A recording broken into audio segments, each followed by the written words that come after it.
Halo anak-anak, bertemu lagi dengan Bapak, yaitu perkenalkan nama Bapak Albeda Sugian. Bagaimana kabar kalian pada pagi hari ini? Tentu saja sehat, bukan? Ya, kita banyak berdoa ataupun minta perlindungan dengan Tuhan supaya wabah ini cepat berlalu. Jadi anak-anak, materi kita pada pagi hari ini, kita akan membahas tentang surat lamaran pekerjaan. Jadi kalian harus menyimak tentang surat lamaran pekerjaan ini, karena ini menyangkut kepada masa depan kalian. Ketika kalian sudah tamat, kalian haruslah pandai menggunakan ataupun menuliskan surat sesuai dengan yang ada ataupun sesuai dengan peraturan-peraturan yang ada di dalam perusahaan tersebut. Karena dari surat saja mereka sudah bisa menilai layak atau tidak layaknya. Karena surat itu harus jelaslah penulisannya ataupun isi ataupun salam sehingga penutup. Sehingga ada daya tarik seorang perusahaan untuk memanggil kalian ketika kalian sudah istilahnya melengkapi persyaratan-persyaratan dari perusahaan tersebut. Jadi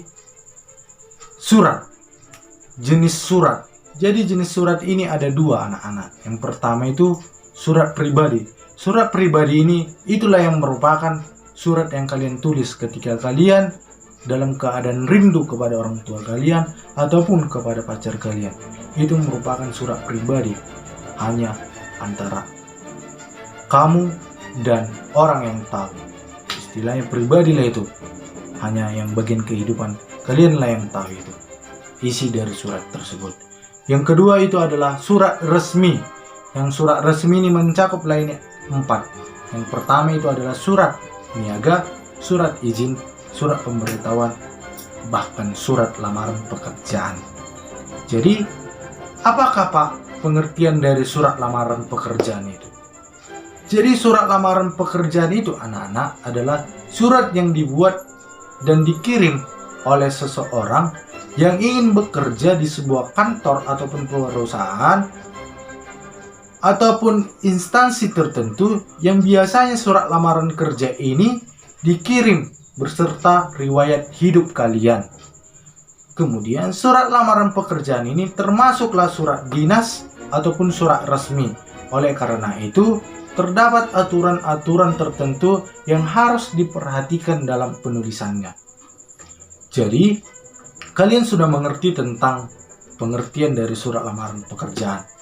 Sekarang kita akan membahas tentang jenis-jenis dari surat lamaran pekerjaan. Jadi, apakah itu jenis-jenis surat lamaran pekerjaan anak-anak?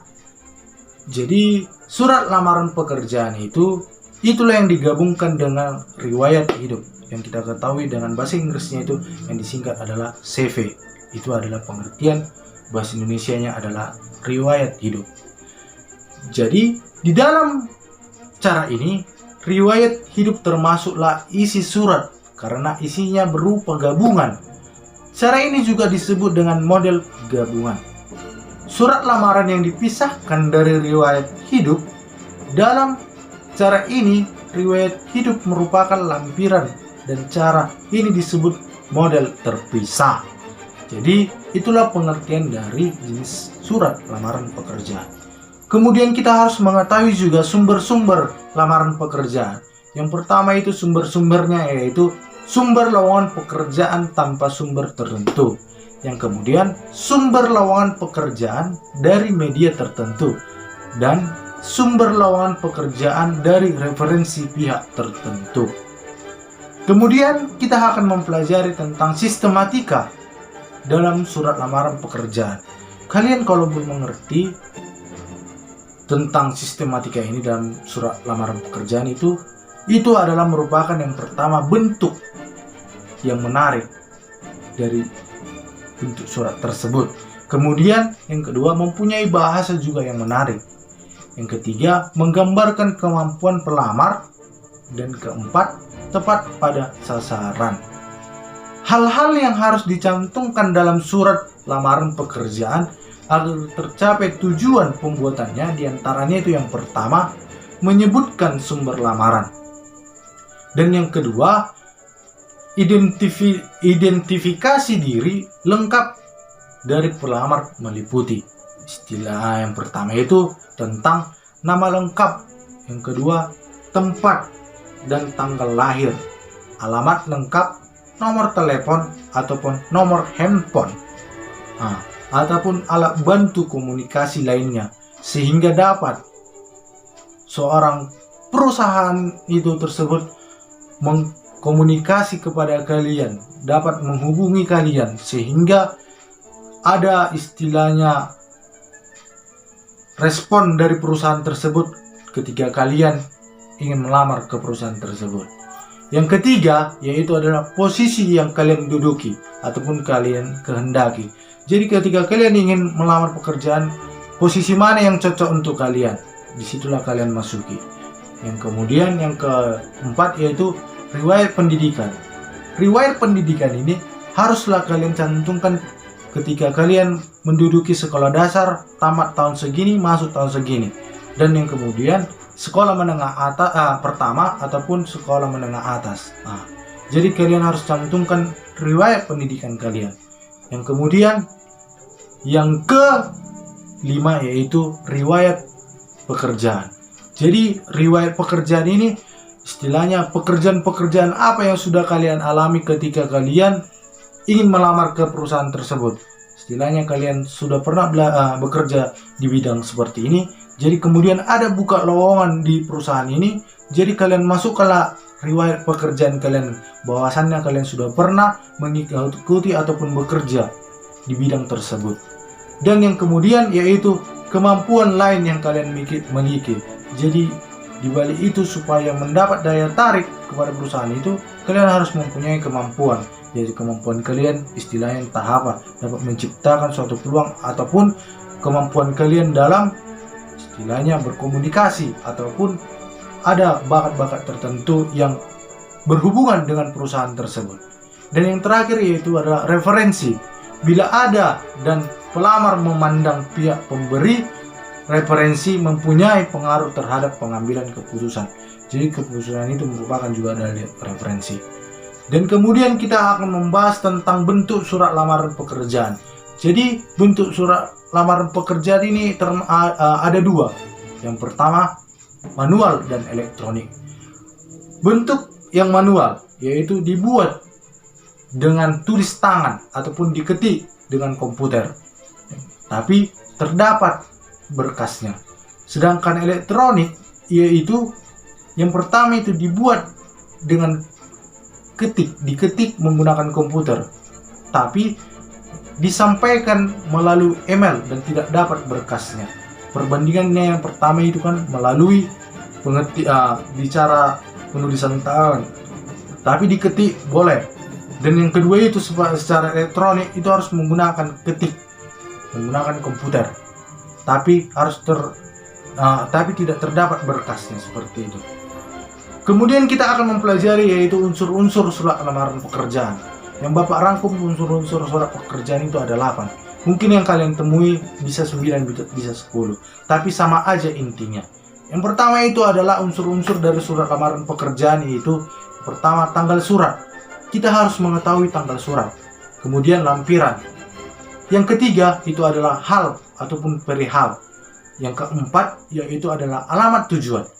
Yang kelima salam pembuka. Yang keenam yaitu isi surat yang terbagi lagi menjadi 3 bagian, yaitu yang pertama paragraf pembuka, isi surat, dan yang ketiga itu adalah paragraf penutup, dan yang ketujuh itu adalah salam penutup. Ke-8 tanda tangan ataupun nama lengkap. Jadi yang ke-8 itu adalah unsur-unsur dari surat. Kemudian Bapak akan membahas satu persatu. Yang pertama itu adalah tanggal surat. Tanggal surat itu dituliskan di sebelah kanan atas atau diletak di bagian bawah di atas identitas pengirim. Kemudian penulisan tanggal surat itu tidak perlu didahului oleh nama, tempat, ataupun kota. Jika nama, kota telah tercantum pada kop surat ataupun kepala surat, bolehlah istilahnya menggunakan nama kota jika nama kotanya tercantum di kop surat. Jika tidak tercantum, tidak usah pala dibuat nama kota ataupun nama tempat. Kemudian nama bulan ditulis dengan huruf yang tidak disingkat. Misalnya Januari, jangan disingkat Jan. Seperti Februari maupun seterusnya, jangan disingkat, panjangkan aja. Kemudian diakhiri baris, tidak dihubungkan tanda titik. Seperti contohnya tanggal 15 Januari sama tanggal 15 Januari 2020 titik. Itu tidak boleh diakhiri dengan titik. Mengerti kan? Tadi yang Bapak jelaskan yang pertama 15 Januari 2020. 15 Januari 2020 titik. Yang kedua itu tidak boleh menggunakan titik di situ. Oke? Misalnya 15 November ataupun tercantum di kota, di kop suratnya itu nama kotanya, kita buat Pekanbaru ataupun Pematang Siantar ataupun Medan, 15 Januari 2020. Seperti itu yang tepatnya. Kalau dia menyangkut di kop suratnya tercantum, maka buat nama kotanya. Kemudian lampiran. Kata lampiran bermakna tambahan. Tambahan itu dapat berupa surat ataupun kertas surat ataupun fotokopi ijazah ataupun salinan surat resmi. Kata lampiran harus dicantumkan jika surat yang ditulis di lampiran berkas, dilampiri ataupun dilampirkan berkas. Jika tidak ada yang dilampirkan, berarti kata lampiran tidak perlu dicantumkan dan penulis langsung pada perihal. Itu dia. Dan aturan penulisan. Huruf awal kata lampiran ditulis dengan huruf kapital, yaitu lampiran. Huruf awalnya L itu harus huruf kapital, tidak boleh L kecil. Kemudian boleh disingkat dengan lam. Jadi lam saja pun boleh disingkat. Diakhiri baris, tidak dibubuhkan tanda titik. Jadi istilahnya itu lam titik tidak boleh, ya. Jadi yang tepatnya lampiran titik 2. Jangan lampiran titik 2, tidak boleh, ya. Kemudian diakhiri baris tadi ya, dibubuhkan dengan tanda titik. Kemudian penulisan lampiran diikuti tanda titik 2. Jadi lampiran itu harus tertera titik 2-nya, tidak boleh tidak ada. Karena itu adalah termasuk juga kepada penggunaan simbol. Antara tanda titik 2 dan kata yang mendahului tidak disela spasi, sedangkan tanda titik 2 dengan kata yang mengikuti disela spasi. Jadi kata titik 2 ini istilahnya lampiran kan, itu harus huruf kapital. Lampiran titik 2 baru spasi. Jangan lampiran baru spasi baru titik 2. Jangan, tidak bagus seperti itu ya. Jadi yang tepatnya yang pertama tadi. Jadi kemudian perihal surat. Perihal surat sama dengan pokok surat. Perihal surat sama dengan pokok surat. Makna kata perihal yaitu soal, urusan, ataupun tentang sesuatu. Aturan penulisan titik 2. Yang pertama, huruf awal kata perihal ditulis dengan huruf kapital. Kemudian perihal surat diusahakan singkat, tepat, dan jelas. Panjang perihal jangan sampai melebihi 1 baris. Kata perihal diikuti tanda titik 2. Jadi tetap harus ada titik 2-nya.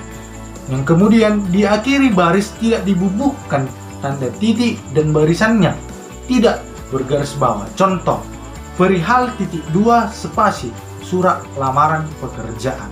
Seperti itu contohnya. Yang kemudian yaitu adalah alamat surat. Alamat surat, kata yang terhormat itu disingkat dengan YTH. Kemudian awal YTH ditulis dengan huruf kapital Y-nya harus huruf kapital. Alamat yang disarankan tidak lebih dari 3 baris. Nah, alamatnya itu tidak perlu disarankan 3 baris ya. Kemudian kata kepada tidak perlu dicantumkan karena sudah jelas bahwa alamat yang ditulis adalah alamat yang dituju.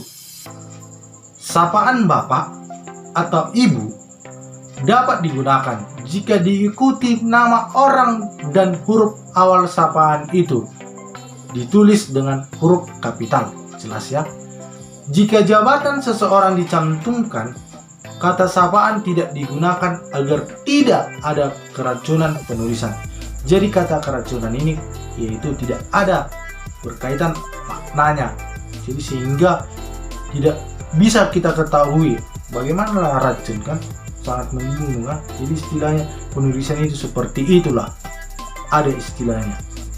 Yang kemudian kata jalan jangan disingkat, panjangkan aja jalan. Yang kemudian diakhiri baris alamat tujuan tidak dibubuhkan tanda titik.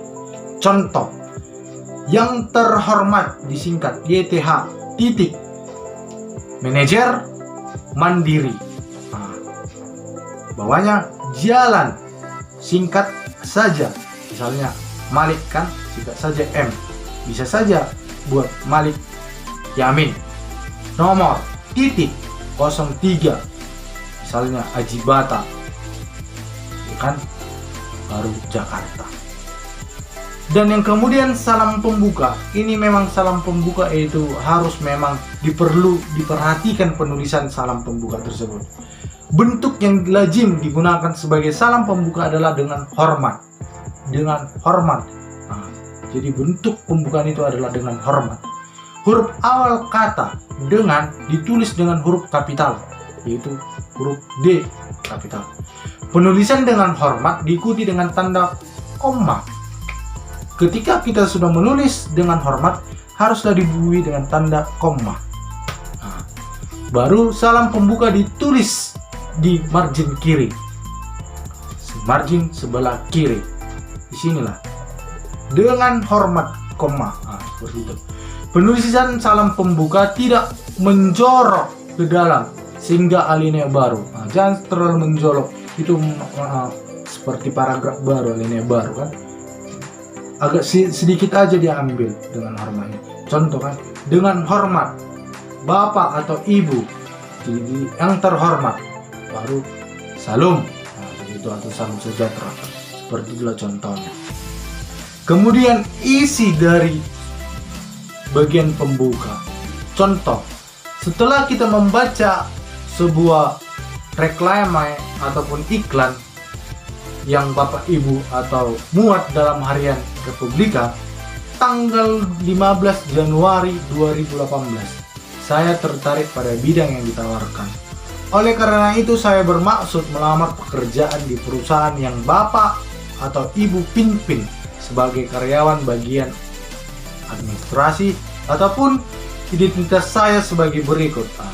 Jadi berdasarkan informasi dari lowongan kerja tersebut di tempat Bapak Ibu pimpin, saya ingin mengajukan diri untuk melamar pekerjaan sebagai misalnya admin operasional seperti di PT, misalnya PT Horas Indonesia atau cabang, bisa aja kita buat Ajibata kan.